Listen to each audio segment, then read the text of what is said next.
ব্যত্যয় ঘটিলে চারিদিকে এখন চলছে তুফান ঝড়, যেটি আসছে ঈদে প্রেক্ষাগৃহে মুক্তি পেতে যাচ্ছে। এর মধ্যে খবর, নতুন সিনেমার শুটিং শুরু করতে যাচ্ছেন ঢাকাই সিনেমার শীর্ষ নায়ক শাকিব খান। নতুন এই সিনেমাটির নাম বরবাদ। এটি পরিচালনা করবেন নাট্য পরিচালক মেহেদী হাসান হৃদয়। এটি হতে যাচ্ছে পরিচালকের প্রথম সিনেমা। সিনেমাটিতে ফের শাকিব খানের নায়িকা হতে যাচ্ছেন ইদিকা পাল। কতকাল আসবে? সিনেমাটির সঙ্গে সংশ্লিষ্ট একাধিক সূত্রে এই তথ্য নিশ্চিত হওয়া গেছে। সূত্রগুলোর দাবি, সেপ্টেম্বর থেকে ভারতের রামোজি ফিল্ম সিটিতে শুরু হবে শুটিং। শাকিব, ইদিকা ছাড়াও সিনেমাটির একটি গুরুত্বপূর্ণ চরিত্রে কাজ করবেন মিশা সওদাগর। সিনেমাটির সঙ্গে সংশ্লিষ্টরা এখনই আনুষ্ঠানিক কোনো বক্তব্য দিতে রাজি না হলেও জানা গেছে সিনেমাটির অন্যতম প্রযোজক মাস্টার কমিউনিকেশন।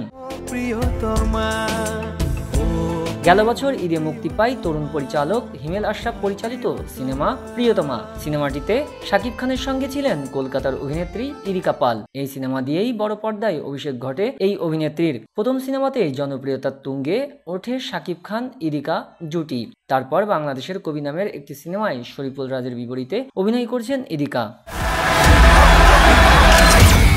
প্রায় এক মাস আগে অ্যানাউন্সমেন্ট পোস্টার ছাড়া হয়েছিল। জানানো হয়েছিল আসছে চলচ্চিত্র তারকা সিয়াম আহমেদ অভিনীত নতুন ছবি জঙ্গলি। সেই অনুযায়ী শুটিং শুরু করেছিলেন নির্মাতা এম রাহিম, কিন্তু বিধিরাম, ঈদে আসছে না ছবিটি।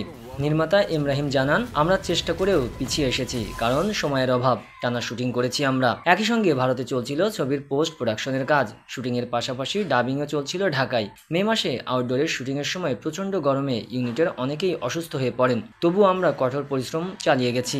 সর্বশেষ ঘূর্ণিঝড় রিমালের প্রভাবে শুটিং বন্ধ রাখতে হয় আমাদের। পুরো একটি সেট ঝড়ে ভেঙে যায়। প্রকৃতির ওপর তো কারো নিয়ন্ত্রণ নেই। দর্শকের যে সিনেমা আমরা উপহার দিতে চাই, সেই কোয়ালিটি অ্যাচিভ করা সম্ভব হবে না এই ঈদে। এই মানের সিনেমার সঙ্গে কোয়ালিটিতে কম্প্রোমাইজ করাটা একেবারেই আনএথিক্যাল হবে। তুফান, খুব ভয় পাইছি রে। অনেকে হয়তো ভাবছেন তুফানের দাপটে ভয় পেয়ে সরে গেল কিনা জঙ্গলি। এমন প্রশ্নের উত্তরে রাহিমের অকপট জবাব, তুফান আর জঙ্গলি এক জনরা সিনেমা নয়। তুফান আসবে, এটি জেনে শুনেই আমরা ঘোষণা দিয়েছিলাম। আমাদের মিউচুয়াল রেসপেক্ট আছে। ঘুরে ফিরে তো একই টিম আমরা। তুফান বনাম জঙ্গলি কখনোই আমরা সমর্থন করি না, বরং আমরা বিশ্বাস করি তুফান ও জঙ্গলিতে ইন্ডাস্ট্রির স্বার্থে দুই ছবি ভালো ব্যবসা করতে পারা উচিত। শান সিনেমা দিয়ে চলচ্চিত্র নির্মাতা হিসেবে অভিষেক হয়েছিল এম রাহিমের। লোকটাকে ট্রেস করা গেছে। প্রথম ছবি মুক্তির 2 বছর পর দ্বিতীয় সিনেমার নির্মাণে নেমেছিলেন তিনি। মুক্তির জন্য ঈদের মতো বড় উৎসবকেই বেছে নিয়েছিলেন, কিন্তু সেটি আর সম্ভব হলো না।